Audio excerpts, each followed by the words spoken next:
Whether your beer is in a bottle, can, or glass, kick back and relax. It's Better on Draft.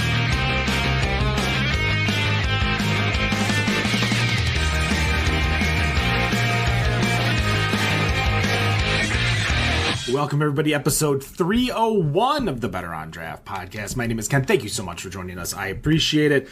Real quick shout out. Make sure to go to our social medias. It's Better on Draft on Instagram, Facebook, Twitter, and Untapped. And of course, if you're listening to us via the podcast, come check us out Friday night, 7 p.m. Eastern, live on Facebook.com/Better on Draft and Twitch.tv/Bod Podcast. Let's go around and see how everyone is doing and what they are drinking, starting with Wendy. Wendy, what do you got? Well, today I am drinking a Harpoon Dunkin' coffee roll, and on tap next I have a Harpoon Dunkin' cold brew, which I'm very excited about.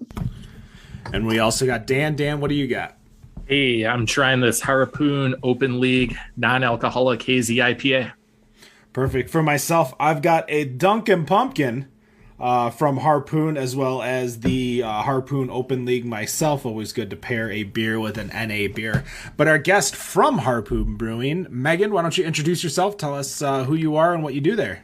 Yeah, my name is Megan Wilson. I'm the Director of Digital Strategy at Harpoon. I've been with Harpoon for the last 3 years, but I've been in beer for about almost 10 years. I spent some time at Sam Adams before I was here at Harpoon. But yeah, really excited to be here. And I'm also drinking the coffee roll, and I have the Open League on deck. Well, the first thing I want to talk about, you have a history in social media and working in social media. And prior to the show beginning, we were talking about the policies of social media and the industry of alcohol. You guys are, in fact, on TikTok, which we are as well. That's at Better on Draft, which you can follow them at Harpoon Brewery. But my question to you is what would you say to others who feel discouraged about creating some type of TikTok account or social media account within the industry because they're afraid of the ban hammer? Yeah, I mean, like we were talking about, technically we're not supposed to be on TikTok. Really, the one big limitation that we have is that we cannot do any social advertising on TikTok. So we do have our account there, but like you said, we could kind of get shut off at any point. You know, if they wanted to do that, they had every right to. And there's also definitely some concerns sometimes with your content being shadow banned. And we've definitely had that happen both on TikTok and Instagram. I know a lot of breweries have had that happen. But I think for us, TikTok, was a really important place for us to be because there were other breweries there. And also that's just kind of where things are headed. And we wanted to get a head start on being there and establishing ourselves. It's also just a great place for us to get ideas for content. Sometimes it feels like a little bit of a cheat code to like take a TikTok trend that maybe we're a little bit to the game on and bring it over to Instagram when those folks might not have seen it yet. If they're not on TikTok, they might see a reel and be like, oh, like this is a really unique idea that Harpoon came up with, but actually we stole it from TikTok and brought it on over. So it's definitely great to, be there for that ideation. So yeah. Now, a lot of breweries are stretched thin. A lot of them are just, family breweries. Some of them are both the bartender, the janitor, the brewer, everything like that. Getting into social media, how would you, what kind of tips would you give them to help them ease into social media for promotion and allowing them to, increase their brand awareness? Yeah, I mean, I think if you're able to have at least one person fully dedicated to it, like that's really kind of a baseline. But if not, definitely, someone in your tap room who has a pulse on what's going on in the tap room and knows their way around social media and that you trust to represent the brand in a public facing way. But really, I think for me, one of the biggest differences I had was they wanted me to go on TikTok. And I said, you have to give me an intern. Like I have to have at least somebody to help me, because one of the things is, I'm 35 years old and my, for your page looks a lot different than what it looks like for a 23-year-old. So it's almost like a necessity that you need to get an intern who's, 22 to 24 just to even be able to see the trends. And it's kind of funny. We actually made a TikTok about this, but like I actually task my intern with like finding trending TikToks and then putting them in like an Excel spreadsheet for me. I feel like such a boomer asking them to do that, but like it's been like the best process to be able to make it work. So it is a little embarrassing to admit that, but it's, one of the ways that we're able to kind of keep up. So what she'll do is take trends that she sees, puts them in a spreadsheet, and then I take a look at them and figure out, okay, how does this make sense for Harpoon to participate in this conversation, or what can we do with it? And then, once a week on Thursdays is when we shoot all of our content. So we really kind of have to set aside the time and space to do that. So like this week, for example, we went out to the Big E, which is kind of like the Massachusetts State Fair.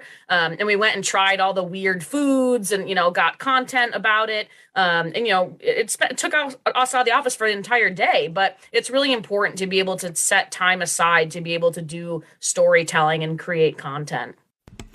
Well, before I pass it off to Wendy, my final question for you, as I'm drinking the Dunkin' Pumpkin, how did the collaboration with Dunkin' happen, and what am I getting from this beer? Because it just tastes, I'm just getting pure pumpkin and cinnamon and nutmeg maybe. Yeah. We started partnering with Dunkin' back in 2018. And at that point, it was just a coffee porter. So the first couple of years of the partnership, we were only doing, one release. And really, the partnership just kind of came about because we're two iconic New England brands. So we actually tend to collaborate more frequently with non-beer brands. So, Dunkin' is a big example of that. We've partnered with Reebok for our Rec League beer. And we just have a lot of examples of different collaborations that we've done. So a couple of years ago, we decided, let's have some more fun with this. Let's do a mix pack. So last year we had like a jelly donut IPA, and we had a bunch of different interesting styles, but the Dunkin' Pumpkin has definitely been a fan favorite, and we've dialed it up over the past few years to make it a little bit sweeter. And this year we actually, there's oat milk in it instead of lactose.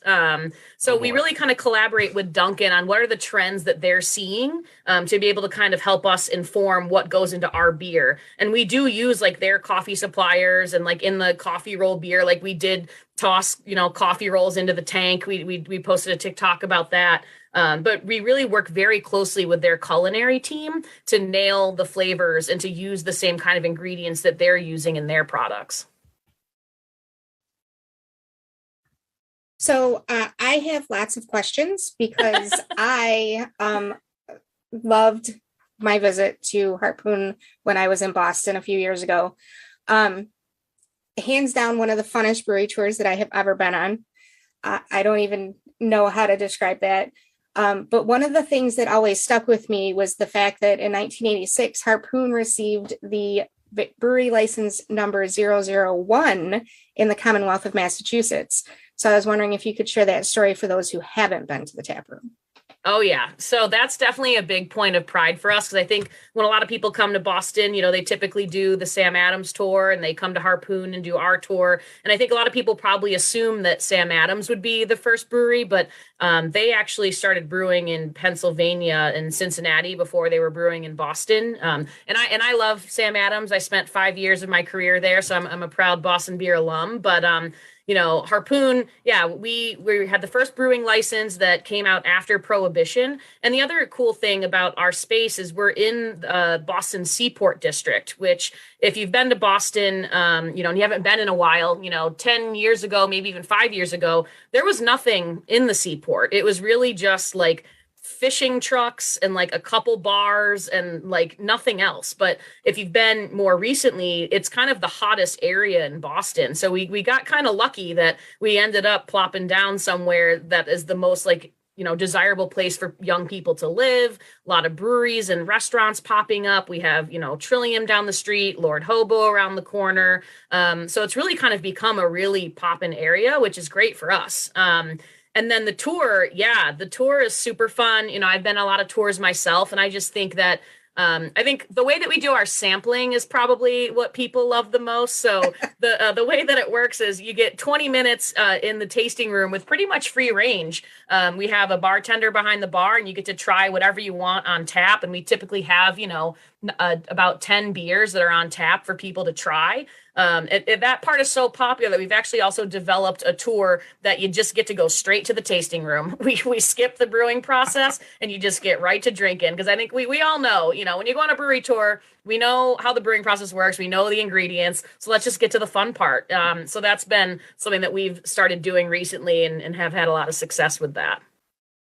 And the other cool thing about that room too, which I'm sure you remember, Wendy, is it's kind of like a beer can museum. So we actually have all the walls are like lined with really old, really cool beer cans. So that's something that we've been collecting over the years that we're super proud of.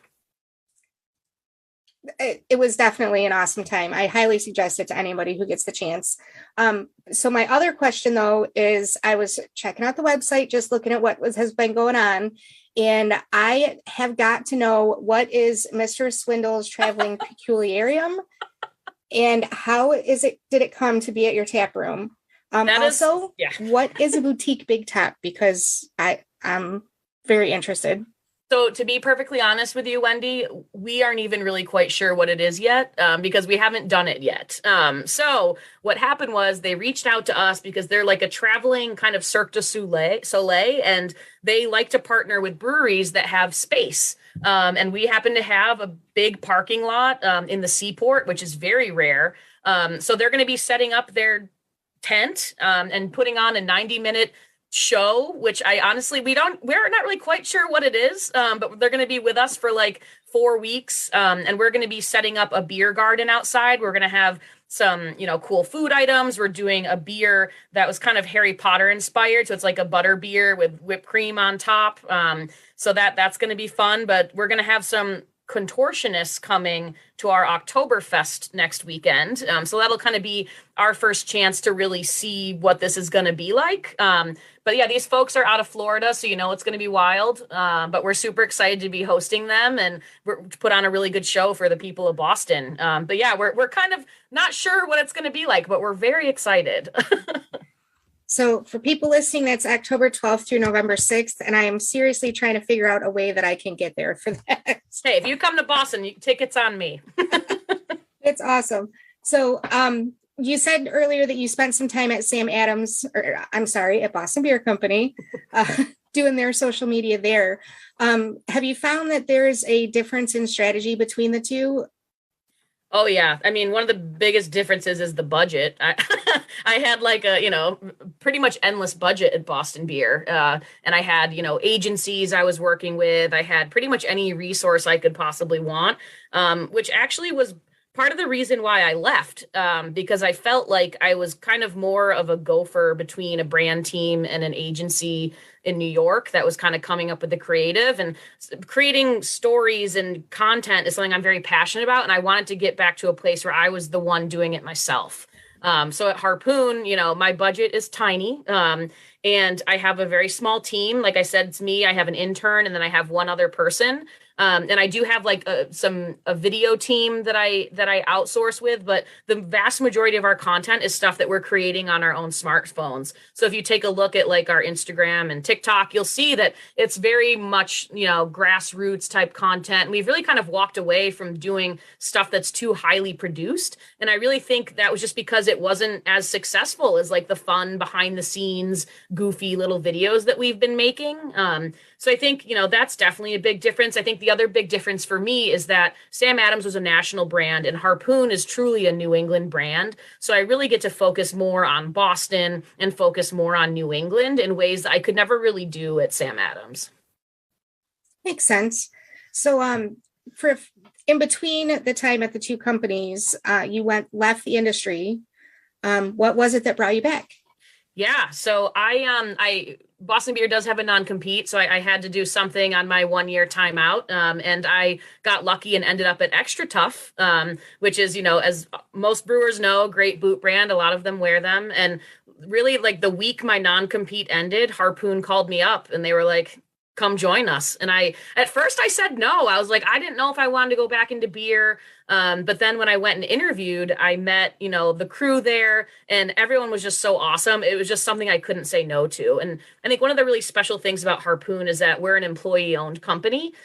So everyone really has a stake with what's going on there. And I just think that the culture there is just so special. And it was something that I just had to take on. I couldn't say no to the opportunity. That's definitely awesome. I kind of got the vibe that it was a lot of fun to work there, so I can understand that. So one of my favorite beers, I was telling you before you came on, is Flannel Fridays. I absolutely love that amber. Is there any chance that we will see Harpoon distributed in Michigan at any point in time? I know. It's not on the roadmap that I know of. I mean, we do like 85+% of our volume in New England. And then we're also, in New York, some other Northeast states. You can find us in Florida. You can find us in California. We usually send a truckload out there for the Dunkin' collaboration. But yeah, I feel like we're lacking in the Midwest, and especially we hear a lot from folks in Michigan and Illinois that they really want our beers. So hopefully we can get back out there at some point. But in the meantime, I'll make sure you get some Flannel Friday. Thank you. Nick, what do you got going on there? Just got done putting the baby to sleep. Well, I didn't put the baby to sleep. I was watching him until my wife came home. I got the Dunkin' Cold Brew from Harpoon to start off this evening. Excellent choice. Oh, yeah. Oh, yep. I agree. Fantastic. Dan, I heard you had some questions. Yeah. So, I've been sitting here drinking this open league here since we started listening to you guys talk. Kind of curious, social media wise, what's the reception been for this beer so far?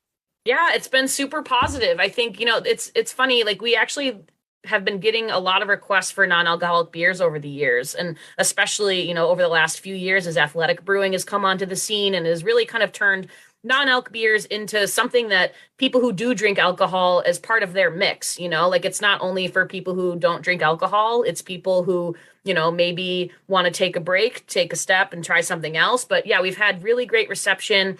And one of the fun things for us too is since it's non-alcoholic, we are able to sell it direct to consumer on our e-store. And the 6-packs have honestly been flying out the door. Like people will order them. I think we had one order that someone ordered literally 10 6-packs at a time.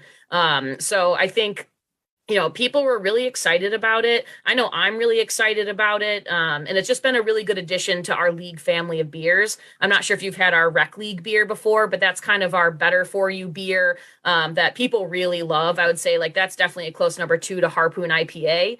So we really wanted to take all the better for you ingredients and the flavor profile of Rec League and make it be something that was available for more people. So Open League has been a really awesome addition to our family. And I recently did a video shoot with one of our sales guys who was willing to embarrass himself. So we have some funny content that's coming out in October. So I'm excited for people to get even more excited about it.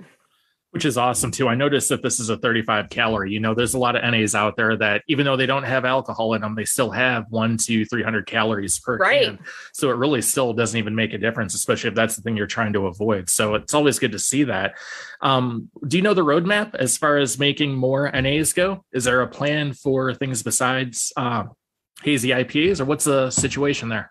Yeah, no plan quite yet. I mean, Open League just came out within the last couple months, so we really want to kind of see where this goes. But I think that, it's definitely a possibility. I know we all really have been enjoying the liquid. And, I think if we hear demand from consumers that they want it, it's definitely something that we'll look into. Now, I know a lot of breweries have trouble because of the process to make non-alcoholic beer. Is this made in-house or is it contracted out? It is contracted out. Yeah. So we work with the folks at FX Matt to help produce this, but we were obviously very heavily involved in the process. We have this guy, a brewer, Tom Graham, on our team who's based in Windsor, Vermont, who's just a genius. So he worked very heavily on this project. And I mean, we went through a ton of iterations. This beer coming out with this product, I think took us a couple years. Like it wasn't something that we were just like, let's just make the first thing that we like and think it works. We had so many iterations of this beer. So I think Tom, we might be taking a little break from doing another non-alc because it was so much work. But I think that it was a really great process, and FX Matt is just such a great partner for us. Yeah, we've heard that with other NA breweries we've talked to, where it really is a process trying to get that what you want and what you want it to taste like really dialed in, because it is a different process. I want to switch over to the social media side. Out of curiosity, you've been running this for a while. Do you have a story of what's the most ridiculous person you've encountered in social media, whether it be trying to heckle Harpoon, heckle anyone, talk anything negative, any kind of fun story you can tell us about that? Oh my gosh. A fun story. I feel like getting heckled isn't typically fun, but I guess you know what I mean. Yeah. I mean, I think one of the funny things we did is, so I mentioned we have our Oktoberfest coming up pretty soon, and we do 3 major festivals a year. St. Pat's Fest is definitely one of our big ones, and we always tell people ahead of time, like, it's gonna sell out for Saturday. I don't want to hear you crying in my DMs that it sold out. So it happened, and so what we did was we screenshotted people's DMs and made a meme out of it, and basically we're like, we told you so. And so people in the comments are like, damn, I just got called out. So it's been pretty funny to have the company kind of let me have more of an attitude and to really kind of make fun of our drinkers. So that's probably an example I would think of. I want to cut in real quick, Dan. Sorry, because I know a lot of breweries they have a struggle with dealing with customers who do get super upset at those types of instances, sellouts, beer releases that end, or you have a special tap pour at a festival at 4 p.m. and they get there at 10 p.m. wondering why it's not there anymore. What is your mentality and your mantra when trying to deal with these upset customers that maybe in the back of your head you're thinking they don't deserve to be upset? Yeah, I mean, customer service is just so important to us, and it's just so ingrained in our culture that we want to make sure everyone feels welcome and listened to. So yeah, I mean, we respond to everybody, whether they come in through email, whether they're commenting on social media, and we really do try to. For me, I like to try to take it offline if I can, just because comment sections can get pretty toxic. So if it's somebody who had like a really serious situation where they were unhappy with something, our president is willing to call them or willing to email with them. I'll send them swag. Like, we'll kind of do what needs to be done to a certain point. But we do try to address everyone's concerns, because, our customers are like ambassadors for us, for better or for worse. So we want to make sure that we have good relationships with them. All right, actually, I have one more question here for you before I'm going to pass it on. Now, going back to the Dunkin' partnership, what's something you'd like to see come out of that you haven't done so far as a style of beer? Oh, man. That's a really good question. I talked before, I'm a big cream ale person, so I was super excited about the coffee roll cream ale. So it's so hard to figure out like what's going to be coming next with them, because we've done at this point, 9 different beers with them. But I think one that often comes up is like doing like a Dunkin' regular. So kind of like a more like sweet coffee beer, where maybe, when you see when somebody gets a lot of extra cream and sugar in their coffee, like that, like light color. I think that's something we hear from our sales team a lot, is like, they just want like a really sweet coffee drink. So I think it'd be interesting for me to see what our brewers could pull off with that kind of challenge. Looking at your Open League, so I do have the Open League Hazy IPA right here. Again, if you're not watching live on Facebook or Twitch, you can check out the video on YouTube, youtube.com/betterondraft. My question to you, what is the can art supposed to be, and is it supposed to be a Taco Bell from 1995? So it's not supposed to be a Taco Bell from 1995, but now I can't unsee that. But it's supposed to be, remember those like paper cups from like the 90s? That was in all of our parents' bathrooms. Exactly. In the bathroom. Yeah. Exactly. That was the inspiration. Now I bet you can't unsee that. Obviously, this was your ordeal with Reebok. Excuse me, not Open League, but Rec League is what you guys did. That was earlier this year. We actually talked about it on our news segment from June 24th. Go check out that episode. But this partnership actually supports Box, which is a free physical activity program for kids. How did Harpoon get this relationship with Reebok, and what should we see in the future between the two brands? Yeah, we've been working with Reebok for a number of years. They've been a sponsor of the Harpoon 5 Miler, which is a race we've been doing for, over, I think 20 years. I think it might have been the 20th anniversary last year, that has raised millions of dollars for ALS research.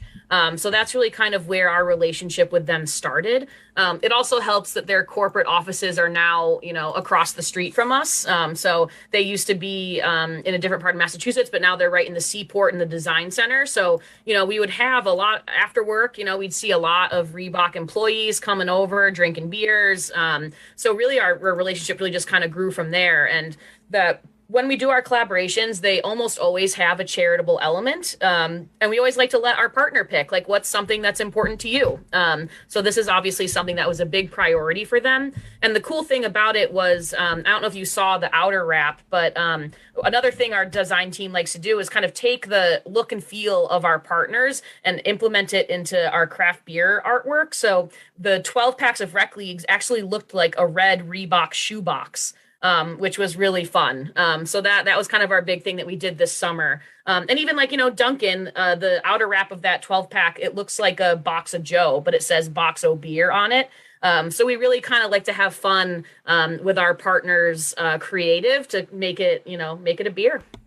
Now, shoe sizes or feet come in all different sizes. How did you guys only do 10? Like, were they just 10 custom orders you printed after the fact, or did everyone just get one size in an attempt to fit all? We have a bunch of the sneakers that are being made. So some of them are going to wholesaler partners, some of them are going to influencers, but then we only gave away 10. So more are being produced. It's just only 10 were given away to consumers.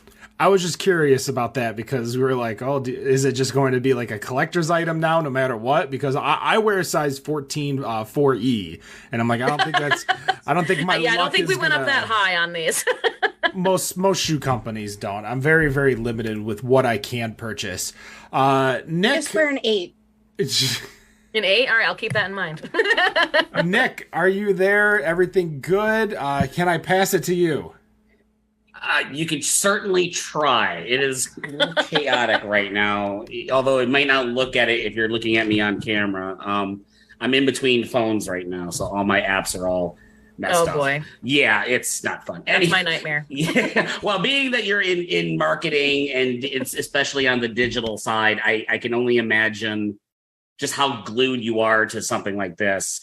Yes. On the note of being in digital marketing, being in your position, in your mind, how critical is digital marketing in the craft beer industry? And let me kind of frame it like this first. We don't see commercials about Harpoon, obviously not in the Midwest. But we don't see some of the bigger ones on television. Maybe we'll see them on like YouTube. Every once in a while, we'll see one of our bigger ones on a billboard inside a football stadium. And I'm talking about Old Nation, for example, where they're at Ford Field. In your mind's eye, how big and critical is digital marketing for your industry, and why is it so important? Oh, yeah. I mean, I don't want to inflate my ego or anything with this. No, but please do. Please do. It is highly encouraged.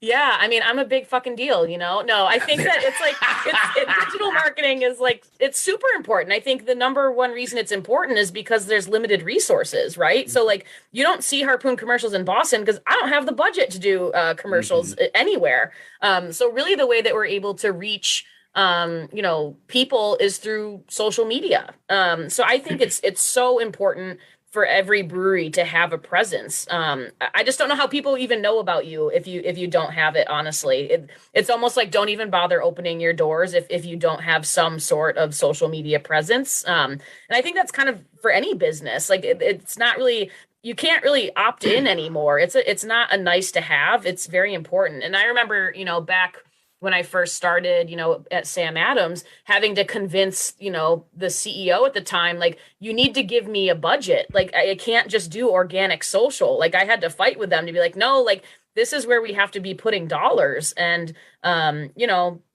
that is where the bulk of, our dollars are going on a marketing standpoint, is to our digital marketing, because that's kind of the best way to reach as many people as we can. What is the craziest or most off the wall marketing I'm not sure campaign, we'll call it, most off the wall marketing campaign you've ever done in your career, whether here for Harpoon, Massachusetts based brewing, or Boston Beer Co? What's the most off the wall that you can think of off the top of your head that you were a part of, or you like helped orchestrate? So April Fool's jokes used to be a really big thing for brands, right? So one year at Sam Adams, we pretended that we brewed a beer with helium gas, and that when you drank the beer, when you spoke, you had like the high pitched voice. So we filmed that like in the break room. We were sucking on helium tanks. Like I was really lightheaded, and so we filmed this video, and it went absolutely viral. Like they showed footage of it on CNN. Like I was on CNN, like talking with a helium voice. So like that one was pretty wild. And that was like my first experience of like going viral. So that was wild. And then a Harpoon example, we did a TikTok a while ago. It was so dumb. I can't believe it went viral, but it was like our coworkers before and after a middle part. So like we would show people with a side part and then show them with a middle part. That stupid video has like over 3 million views on TikTok. Like sometimes the stuff I have to do is just so dumb and I can't even explain it. But yeah, that would be my Harpoon example.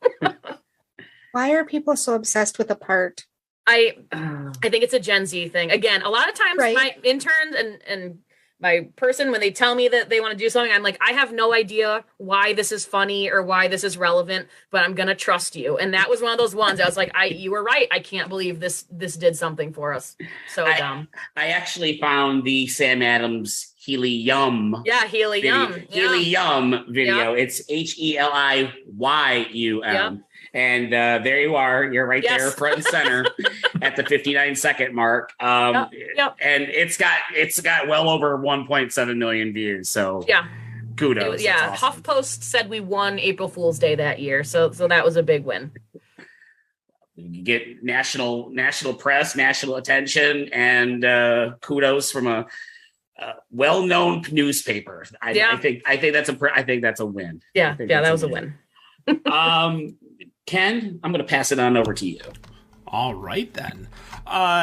Now, it feels like, in 2022, everyone has a podcast, and I hear you have a podcast as well, called the New England Originals. How was this show created, and how do you go about choosing your guests? Yeah, so I'm a big podcast nerd. Like I listen to a ton of podcasts. I've been guests on a bunch of podcasts, and I really creating a podcast was something I really wanted to do. And there are a couple other breweries that were doing it. New Belgium has one. I've been a guest on that. Allagash has one. And really what we wanted to do is, again, like just test and learn storytelling. So the concept is Harpoon IPA is New England's original IPA, and we have fun with that because everyone is so hyped up on New England style IPAs. That's just kind of a little bit of a, wink and a nudge that like, hey, Harpoon was actually the original New England IPA. So what we want to do, and what I've learned with like social content, is like, how do we tell stories that are kind of in our orbit but aren't directly about us? Like no one wants to hear somebody just talk about themselves or their flagship beer all the time. So what we really wanted to do was tell stories about people that we think are interesting in New England and people that we've had partnerships with. So our first episode was with Joe Papa, who's the founder or second generation owner of Mike's Pastry here in Boston, which if you've ever been in Boston, everyone has the white box with the blue Mike's Pastry lettering. Exactly. Yeah. So we did a beer with them, and we've done it for a few years. And the can, again, is a white can where we use their font, and it's like a Mike's Pastry stout. So we wanted to bring him on because, we did the beer with him. We have a good relationship. And everybody knows Mike's Pastry, but do they really know Mike's Pastry? So we really got to learn, about Mike, his stepfather, and really hear him tell that story.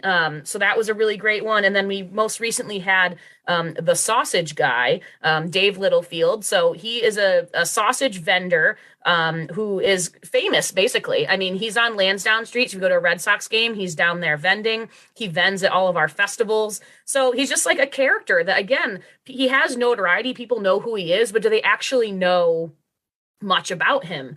So it's really just trying to find who are these interesting people that people are going to want to learn more about them. So we're, I think 3 episodes in, we're going to test out, do 6 episodes and take a break. That'll be our season 1 and really kind of decide are we getting enough reach? Is it worth the effort? Because as you know, podcasts are a lot of work. I mean, we spend an hour, recording it, and then I probably spend another 4 hours editing it to take a 60-minute conversation down to 30 minutes. So it's something that we're definitely putting a lot of time and effort into, but we're getting a lot of good reception so far, and I'm definitely having fun with it. Having the structured podcast like that has never been something I wanted to do just because of all the time. Our show it's a pain. It is. Our show is 2 hours long. So I can only imagine what we would have to do to cut it down. But to say, Ken, remember when we were super structured at the very, very start? Oh, for sure. For sure. Oh, it was. Yeah. But you guys, speaking of events, you guys have your Oktoberfest coming up next weekend, along with your Dogtoberfest. Yes. What sets your guys' party separate from other Oktoberfests within the industry? So the original Oktoberfest that we had we thought it was, it's 30 years ago. We thought we were going out of business. So we were like, screw it. Let's just throw a huge ass party and go out with a bang. And so we threw this huge party, and a lot of people showed up and a lot of people bought a lot of beer. And that party actually saved our company and was able to give us enough capital to make it through the winter, to be able to continue operating as a brewery. So it's kind of like our birthday party in a lot of ways.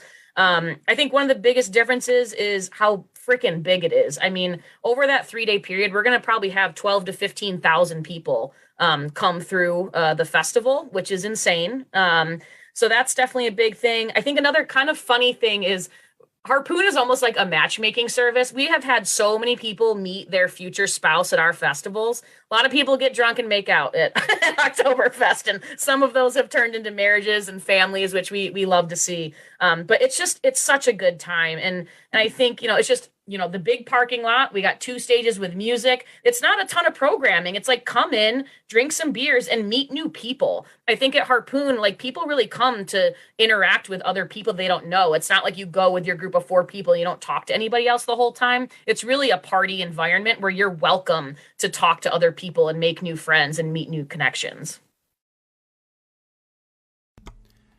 Now, the Dogtoberfest, what does that entail? Yes. So that I almost feel like we did that just as therapy for all of our employees for surviving Oktoberfest. Because we do all work the festival. I'll be there working it all weekend. Our president and CEO will be there working it all weekend. So what really, to be honest, we have this infrastructure set up. It's expensive to put up all these tents and things like that. So we try to tack on an event to it to make it worth it. So we're like, let's try this Dogtoberfest thing. And it's been really successful. And this year we're partnering with the MSPCA, which we usually partner with them, but we're doing a race with them. And last year we had 1,000 dogs. And I don't care how many humans there were, but there were 1,000 dogs that came through the space, which is wild. And the MSPCA also brings adoptable dogs. So they have, a little area where people can meet and greet. And, we've helped dogs find homes, which is really awesome. And it's a family friendly event. So kids are able to be there. It's way more low key than Oktoberfest. But it's a lot of fun. And you brew a beer for the dogs, correct? We do, yeah. We brew a beer. It's called Bow Wow Brew, and it's like a peanut butter, non-alcoholic beer, obviously. But yeah, we put it out in these big, troughs for the dogs to be able to come up and drink right out of it. It's super funny. What other events does Harpoon offer throughout the year? Yeah, so St. Pat's Fest is our big first event of the year. So, that one, it's, that time of year in Boston is tricky when it comes to the weather. So it's usually freezing cold, but we have heated tents, and that's another one that just draws thousands of people. And then we have our Harpoon Fest in the summertime, which is actually a music festival. So we really try to bring on a lot of local indie acts and cover bands, kind of bands who are like up and coming. So people can really kind of discover new talent that are New England based, which is super fun. And then that is the same weekend that we have our Harpoon 5-miler, which, like I mentioned, we get usually 5,000 runners running a 5-mile race and have raised millions of dollars for ALS research.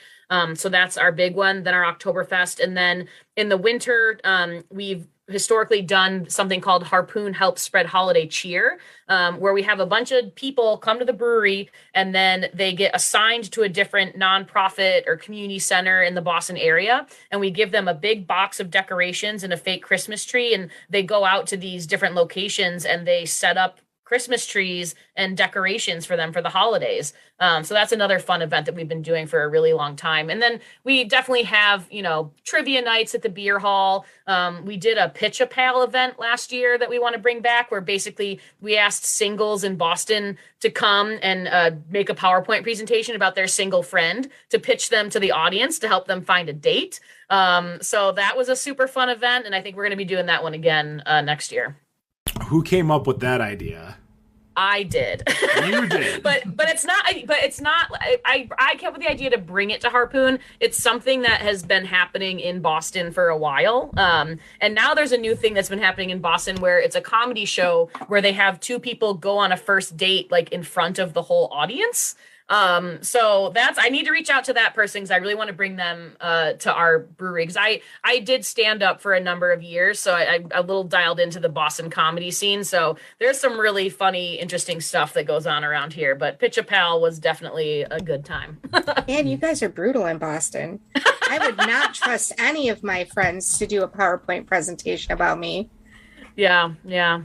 I feel like there has to be someone who does like the complete negative, like tells the negatives of all their pal in an attempt to pitch, like, if you could love him at his best, or at his worst, Seriously. Here it is.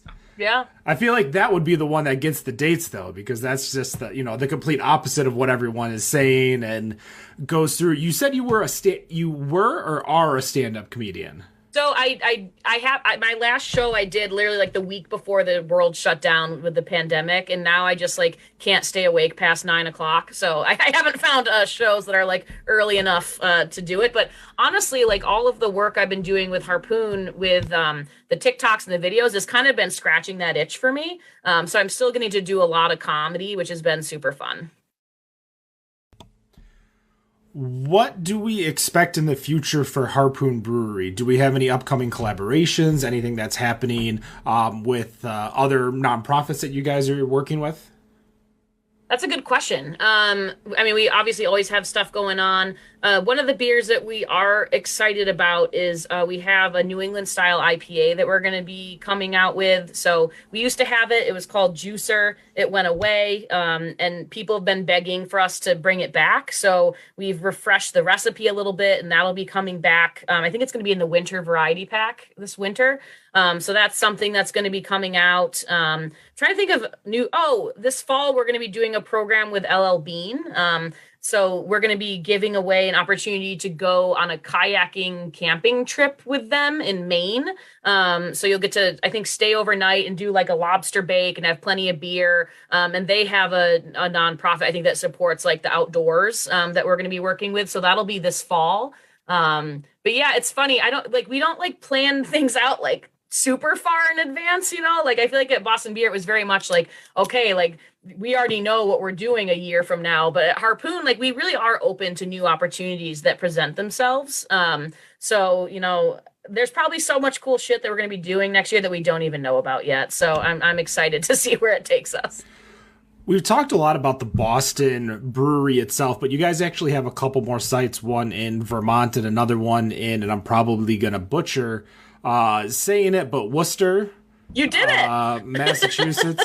Yeah. I'll tell you the story of me butchering it before and how I know to properly pronounce it offline after. But what is the differences? What makes each brewery unique to the other?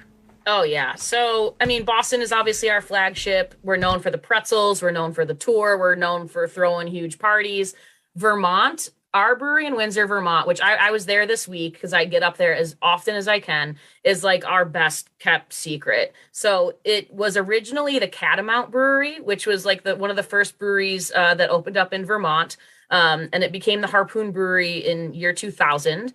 And we have a full-on restaurant with like awesome food, like, and we have a new chef that we brought on this year, who just completely revamped our food offerings. We have like a peanut butter jelly burger, like he does all kinds of really cool stuff. So anytime I can go up there to eat a meal, I will do it. And then the location is just amazing. I mean, it's in southern Vermont, so it's right over the New Hampshire border, and it's right on the Connecticut River.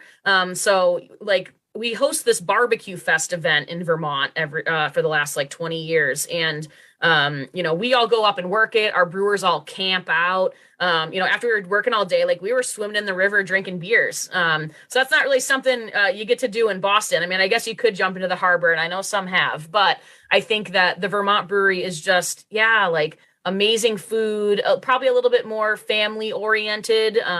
It's dog friendly. We have a ton of outdoor space. The Vermont brewery is incredible. It's a pretty cool place to go visit. I was there right before the world basically stopped for my wife and I's 1 year anniversary. We did our trip of New England, and that's awesome. The Vermont brewery was one of our first stops. Isn't it amazing? Yeah. I feel like people don't even know it's there, because I think when they think Vermont beer, they don't think Harpoon, but I mean, we've been brewing in Vermont for 20 years, so we definitely see ourselves as Vermont brewers. And yep. The other cool thing, it's just so it took us a moment to find it, but when you got there, it was packed. Yeah. And when you say best kept secret, I couldn't agree more. Yeah. And in the wintertime, this last year, we built these like outdoor huts. So we get a lot of après-ski folks that come through. So we have a huge outdoor space with fire pits, and then we have these private huts that you can rent out. They're just super cool, kitschy little huts. It's a really great place for folks who are outdoorsy, into beer, and like good food. And you can bring your dog. It's dog friendly, which I wish we had in Boston all the time, but we don't. As we end this show, we'll give you opportunity to do a little bit more promotion for Harpoon Brewery and everything that is under the Mass Bay umbrella. But we all want to ask one final question before we go, so I am going to kick it over to Wendy. Wendy, what is your final question? If I am coming to visit the Boston Tap Room this weekend, what is the one beer I need to try? Oh, man. So we just did a collaboration beer with a brewery in Worcester, and it is raising money for the Rhett Foundation. It's called Pretty Angels, and we brewed it with Double Down Brewing Company, and it's a sour IPA brewed with raspberries and another fruit that I'm blanking on, but that's definitely the one you got to try because it's there for a limited time and it's for a great cause. Fantastic. Daniel. All right. Going back to the social media side, what is one trend in social media you wish you could remove or get rid of? Oh my God. Influencers. Yes, please. Thank you. Well, how come? I'm curious now. Dude, the amount of money I get charged for a post, or like people want for a post, like it can be like thousands of dollars for someone just to post one thing. And it's just one of those things that it's a necessary evil. So there are influencers who I love, like Boston Beer Girl, Erica Johnson here in Boston. She's my girl. I love her. But there's definitely a certain subset of influencers who I'm like, why is this a thing? You're famous for nothing and you're wanting thousands of dollars. So yeah, I think that's probably the trend I'd go with. It's so true. I just thought you were thinking maybe they were like a little too full of themselves, but as you bring up the cost that people charge to make a post or a branded post, yeah, you're right. Nick, what's your final question? I don't know if I can ask that. I don't know if I can ask that question because that just made my night. Oh, that was awesome, Megan. Thank you so much for making my evening. Problem. I don't even know where to go after that one. what is a beer that you would love for Harpoon to take on if you had the opportunity to influence that they haven't made yet? Is there something that you would really? Is there something you would really like to see the brewers at Harpoon like to take on that they really haven't like dived into, or just Pilsner, hands down. Wow. We like Rec League is probably our closest to like an easy drinking beer. Mm-hmm. You know, I can only have I love Harpoon IPA, but you know, if you have one too many of those, you might black out. Like I need like Harpoon's version of Miller Lite. Like give me that right in my veins. And so I know they're working on something. So I hope I don't have to wait much longer, but yeah, absolutely a Pilsner. Whenever I go to any brewery, that's the first thing I try. Cause it's like, if you can't do that right, you can't do much else right, in my opinion. So, Pilsner's my jam.